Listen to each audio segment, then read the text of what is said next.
the last spots being her neck, the crevices of her arm, behind her knees, around her mouth.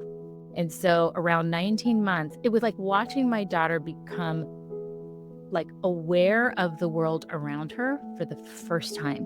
And that was around 18 months. And I just remember thinking, right? So this is what motherhood is supposed to be like. I was so happy. I have a special thank you just for you, our podcast listener.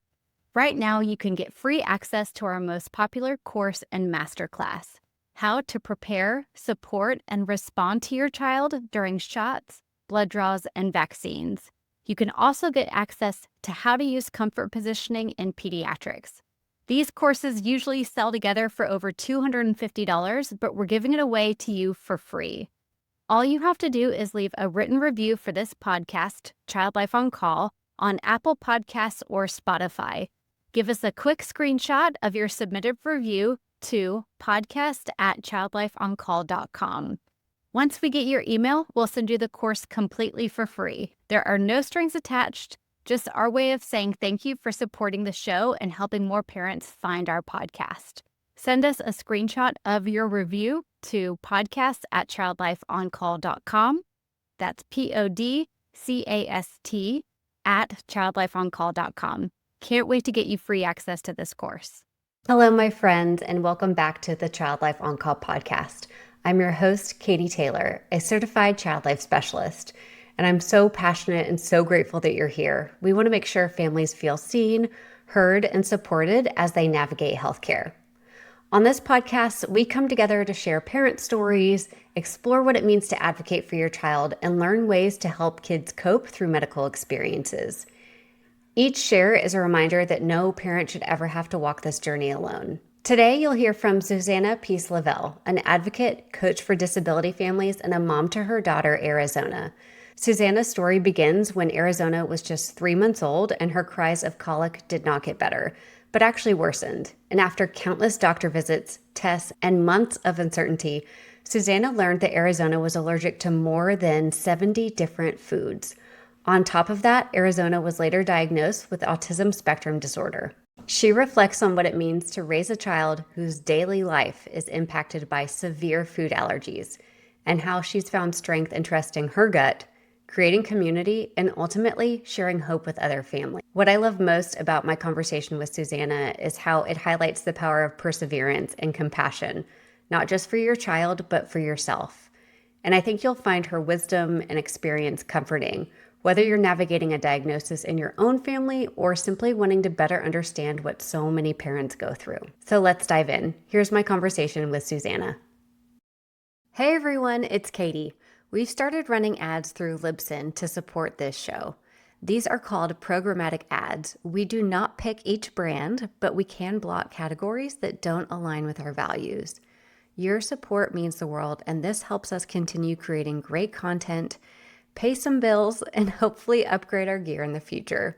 Thanks so much for being such a loyal listener, and I'm so glad you're here. I'm so happy to see your beautiful face. And it makes it so fun when I've actually met the person who I'm interviewing in real life. And No. the wonderful Jessica Pate from We Are Brave Together. We were introduced through Jessica at one of her wonderful retreats that was here in Austin, Texas. But I'm so lucky to know you and learn from you today. Would you please introduce yourself? Tell us a little bit about who you are as Susanna. Sure. Yes. And I'm having fond memories of that wonderful weekend in Austin, and I haven't been back since, but it's on my list to go back again just because it was such a wonderful vibe, the energy, the food, just the people. I just felt so like, exhale.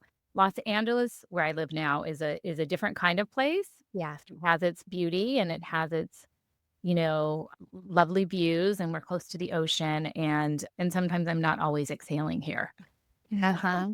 There's I can that. see that. There's that. So I am Susanna Peace Lovell. I am a mama. I am an author. I'm a speaker. I wrote a memoir about my journey parenting a kiddo with autism. But I will say that, you know, one of the things that I like to tell mothers and new mothers especially is that I have always, always, always dreamed of what motherhood was going to look like for me. And I had this idea that I was going to have 4 to 5 kiddos. I come from a big family. I'm one of 5 kids. My dad is one of 13. And so family was always really, really, really important in terms of just, there's always people running around and screaming and crying and running into things and getting in trouble and, dishes breaking. And, it's Yes. just the sound of a full household is something that I grew up with my whole life. So I just wanted that for myself too. And so here I am, a single mama. I have one daughter who just turned 19. And so already you can tell the vision had to shift. In fact, it's had to shift many, many times. We've been through many, many seasons, I like to call them. And I will just start off by saying that the biggest and most impactful part of my journey as a mother has not been the diagnosis of autism, has not been ADHD, has not been the generalized anxiety disorder. Those sort of affect us here and there. I mean, sure, it definitely like informs how we move about in this world, definitely. But it was the I don't even want to call it a diagnosis because it just was Gotcha. that my daughter turns out was allergic to, 4 pages of, foods. And I say 4 pages because when we started doing the process of the allergy profile, the printer kept printing in the Oh, doctor's wow. Yeah. office. And I was like, "Wait, what is happening here?" So, I even today, at 19 years old, we just moved into this new home and it's not a new home, it's a new home to us. It's an Right. older home and it turns out to not have a dishwasher. And so it's okay because I am so thorough. I always, no matter how many dishwashers I have, I have different sponges and all kinds of different things to make sure everything is clean and free from any cross contamination. It is a hyper-vigilance that I experience daily. Wow. And so that I will say is probably how I can be most helpful, I think, to any new parents out there who are just learning that, their kiddo might have some allergies and what to do. I've had to, create an entire world that can be supportive Right. to our situation. Anyway, so that's me. I am a lover of life. I am absolutely interested in experiencing joy for myself as a mom. I am Mm. absolutely interested in experiencing joy together with my daughter, whose name is Arizona. She is about to be a senior in high school for some context. So that's another season that's Yes. coming up. And yeah, that's me. Thank you so much for sharing that. And the food allergy thing, I'm so interested in that. Can you walk us back kind of maybe through some of the first signs or symptoms that you noticed something was off with what she was eating? Was it from infancy or is it something that's developed? What did you see? Yes, good question. Actually, it was since day 1, but we didn't know since day 1. So, I think that became a big, big, big part of the challenge and the struggle in the early days. But I will say that Arizona, when she was born, she sort of had already taken her time. She was born at 41 weeks. And the doctors were like, "Do you wanna induce her?" And I was like, "Do you think I need to? Or I think she's kinda cozy." And they were like, "No, they don't see any reason to." Take a moment to acknowledge that even from the very beginning, you're having to make important medical decisions that you're like, wait, why are you asking me? Shouldn't you tell me what needs to happen? Yes, and so that's actually a really good point. I need to stop and acknowledge myself for that because I first time mom, even though I had so many siblings, doesn't matter. It's my Yeah. first time giving birth and I really was like deer in the headlights. I'd done all the birthing classes and again, very familiar with how birth worked. I just, wasn't aware of all of the stages and steps leading up to that day that, my water did break. And so I knew it was time. And I'm grateful for that. From the second that she came out, of my womb that she just commanded a lot of attention. So there was this beautiful cry that was an incessant cry for the first 18 months of her life, every day, all day. Mm. And that was because of the food allergies, but it took us so long to figure out all of the details and nuances of what and how and Yeah. first said food allergies. So it was definitely a journey, is a very, as you know, being a mom, when your child is not feeling, even when they have a cold, you're like, right, it's so hard to settle. So when they're having these outbursts and experiences where they are clearly in pain and discomfort, it took me out. How soon did you learn to start advocating for her around the care team and realizing that it's not so much of like a lazy river that you're on once you get a diagnosis or figure out what's going on, but you're truly like in the kayak being the one pushing along this stream to make sure that it continues on. And I think there can sometimes be this misconception at the beginning of a journey that, oh, well, we've got this diagnosis, so now we just go along the treatment plan and things will go. But no, no, no. You're hitting rocks, you're having to move. It's really difficult and requires a lot from parents, specifically moms, to guide and keep moving forward. Yes, absolutely. And I think that luckily in my life, I had some experience with advocacy for myself. Nothing quite like this, nothing quite as a mother. First of all, this was totally uncharted territory for me, uncharted waters. So you know, I didn't know anyone who had food allergies other than maybe I remember one kid or two kids had peanut allergies when I was growing Mm. up in school, but it wasn't a big thing back then.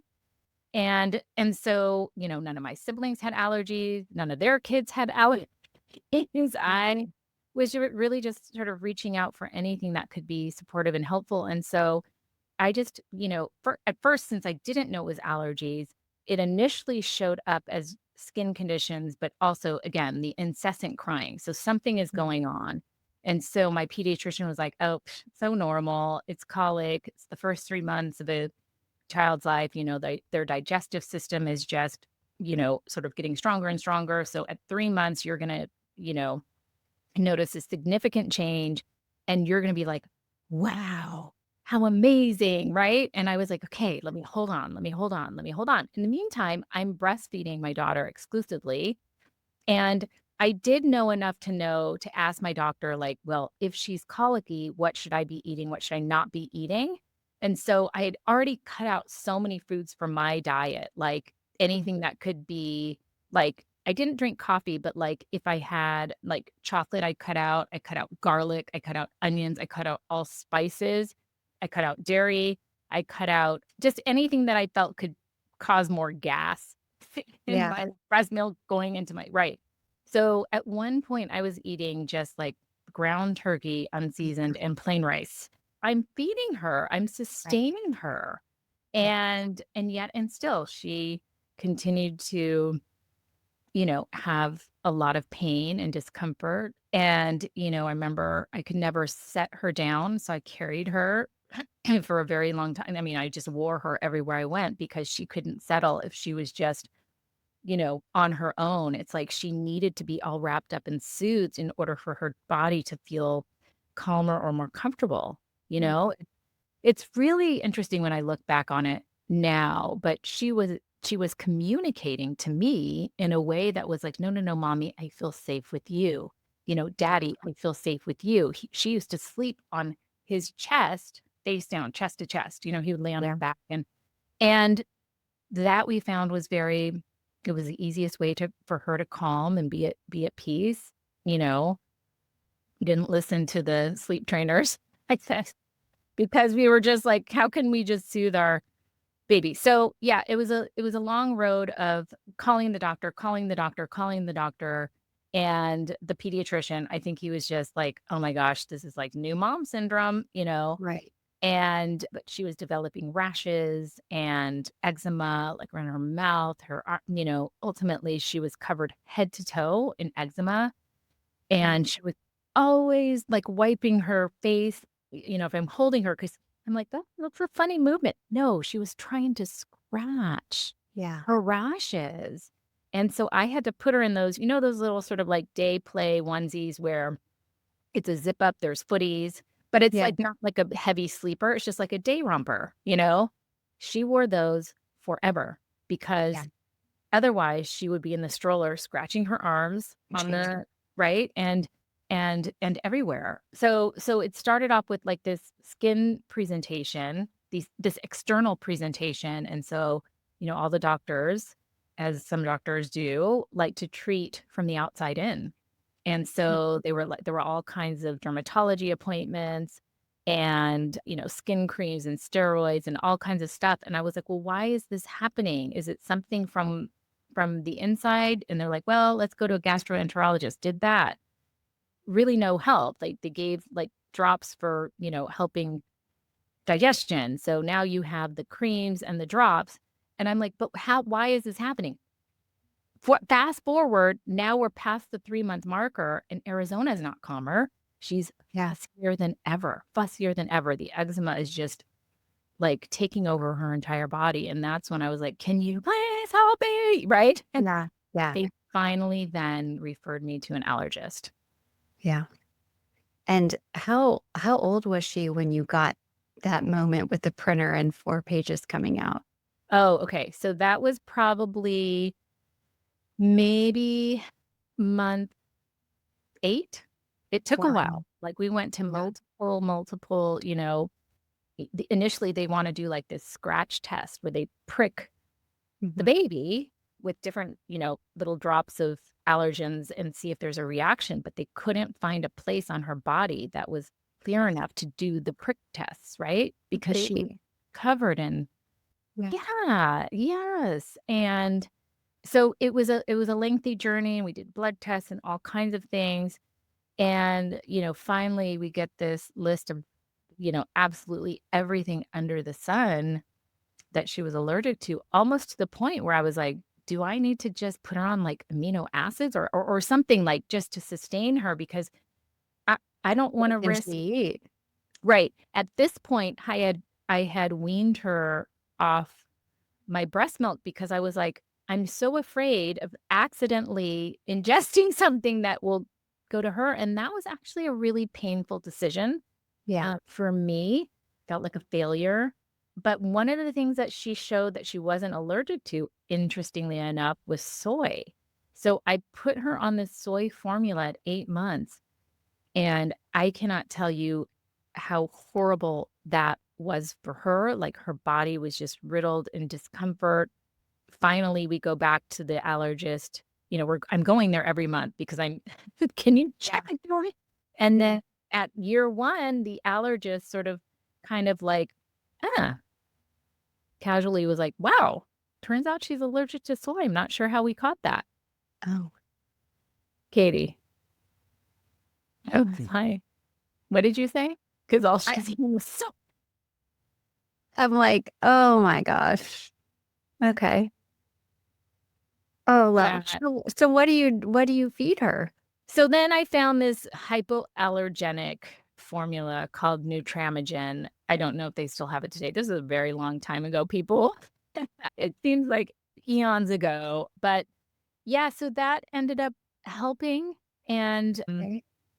I was able to start feeding her some purees of certain foods that I for sure knew she wasn't allergic to, but I'm telling you, she was allergic to absolutely everything. She was allergic to beta carotene.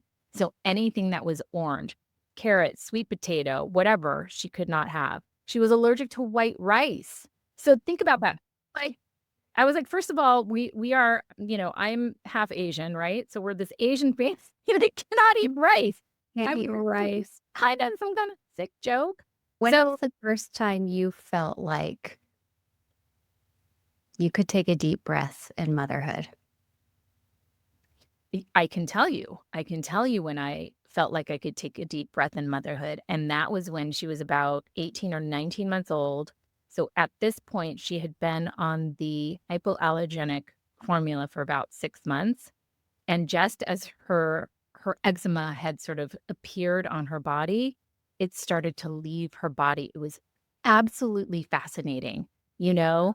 It started in the crevices of her arms and around her mouth and around her neck and behind her knees, and then it spread over her body, and then it started leaving her body, the last spots being her neck, the crevices of her arm, behind her knees, around her mouth.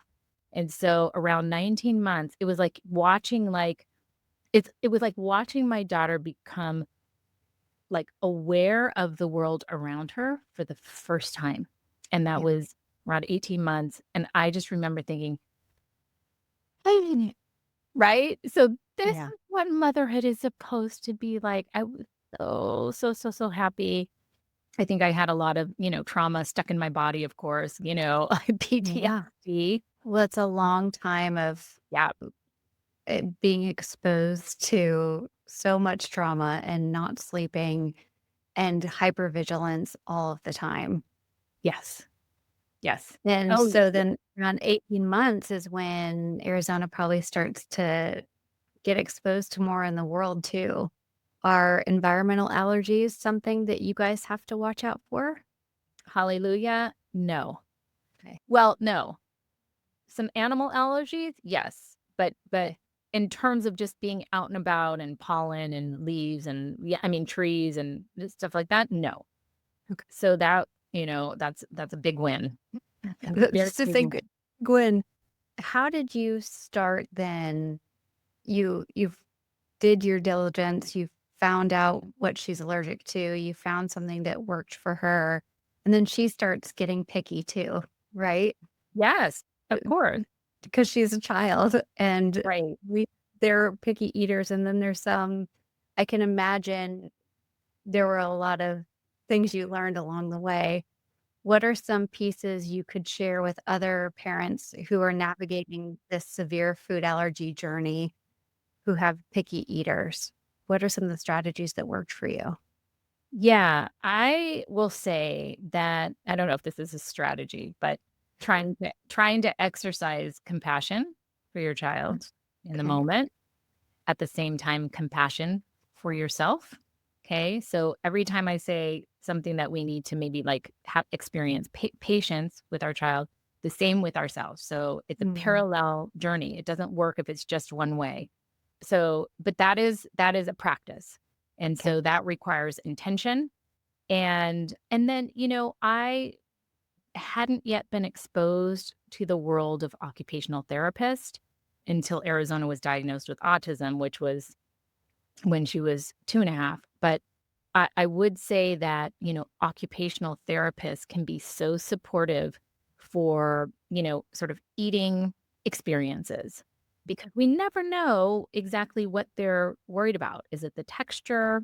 Is it just because it's something new? Is it the smell? Like, who knows? I mean, Right. Arizona was a pretty non-picky eater until one day she just wasn't.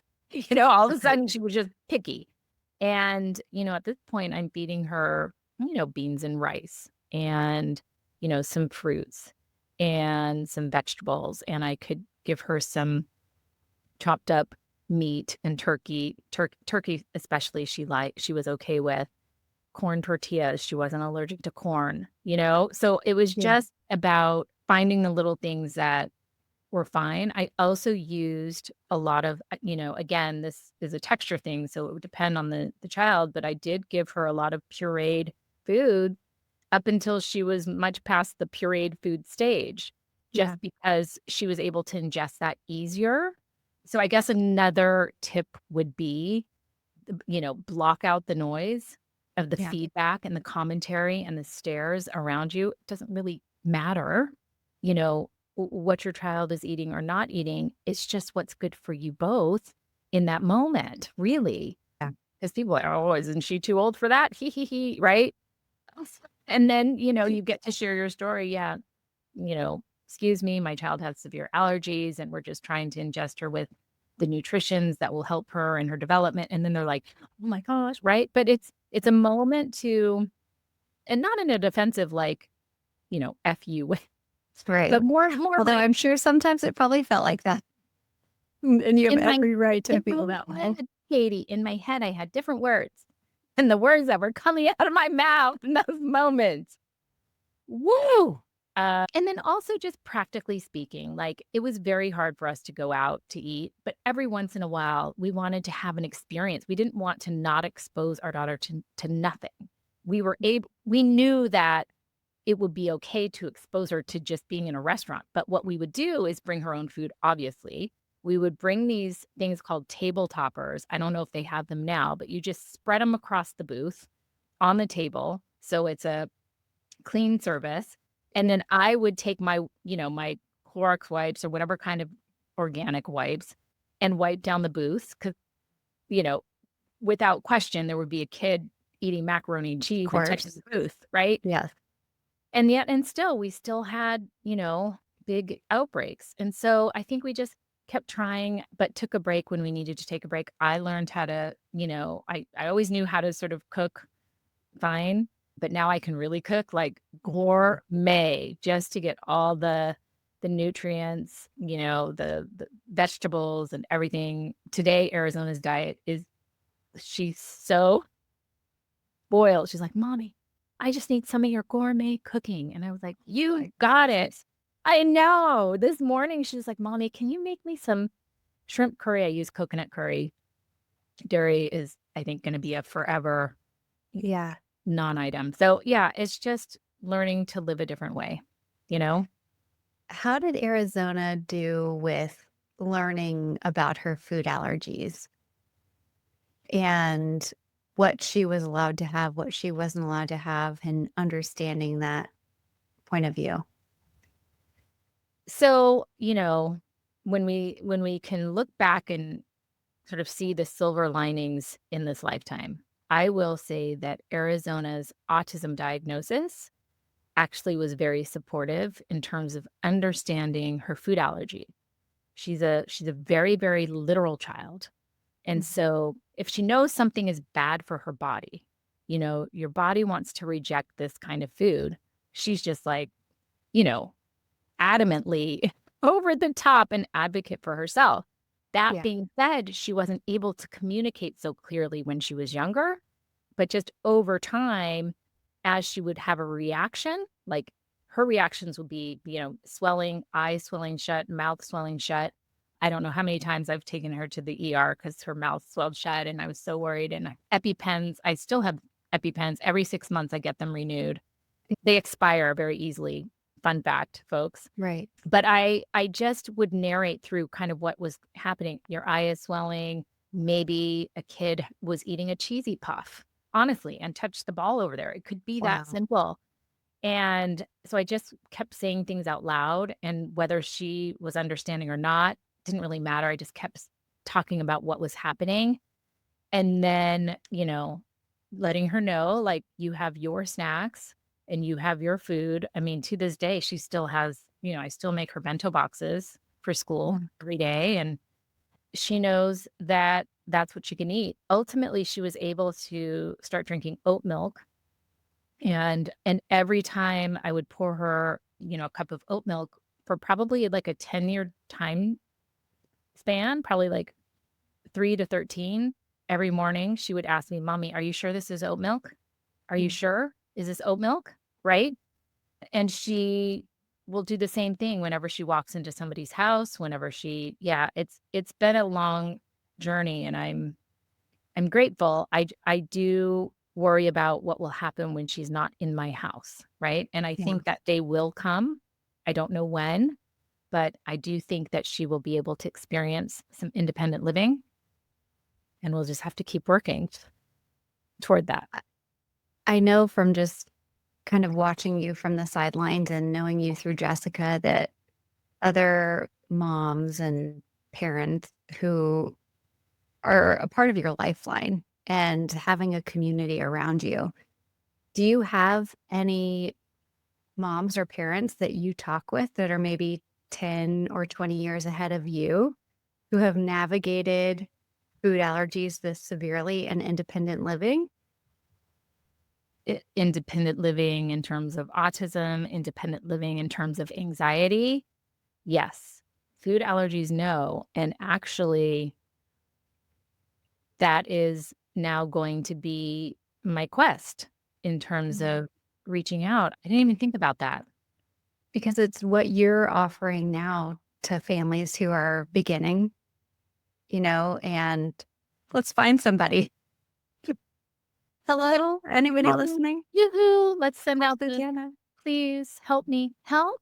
And I wonder if any of the doctors or, that that you work with could recommend a family, because it's the whole point of this podcast, and that is that nobody Mhm. gets it like another parent. And Mhm. man, I wonder if you'll just go back to the same things that you've already taught yourself of compassion Yeah, right. and patience. What do you think, Susanna, has been the best thing to support you in your motherhood journey?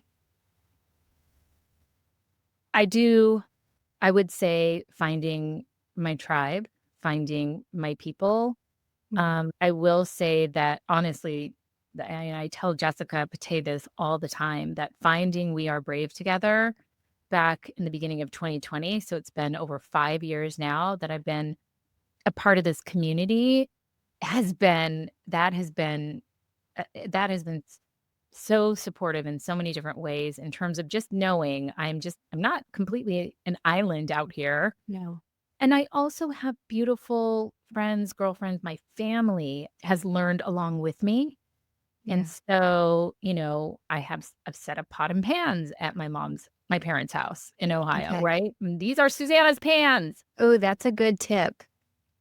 Oh, yeah, yeah, yeah, for sure. And if I'm going somewhere that is a new place, then I'll bring my own set of pots and Okay. pans. I will buy new sponges.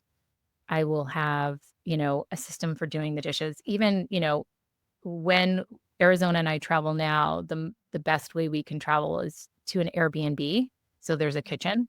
And then I Mhm. always check, is there a Whole Foods? Is there a Trader Joe's? Is there somewhere that I know that I can get the foods that she can eat and will eat, by the way, because there's still that. Of course. There's still the picky, then I'm good. Sometimes I have, ordered food ahead, little snacks and things like that to have at an Airbnb. But, traveling outside of the country can be challenging. Mexico's okay, Asia's okay. We have rice, we have, things that I know where I can cook things. Mexico, rice and beans, is great, fruit, veggies. But she really wants to go to France. And I was like, Yeah. I don't know how to experience France without, like, butter and cheese and delicious. I mean, delicious for me, thankfully. Yeah. So I just don't know. We'll see. But yeah, It's just unfolding. it's unfolding. It is right. It is ever becoming. Mm. Yeah. Well, Susanna, you mentioned that you're an author and that I know you're also a connector.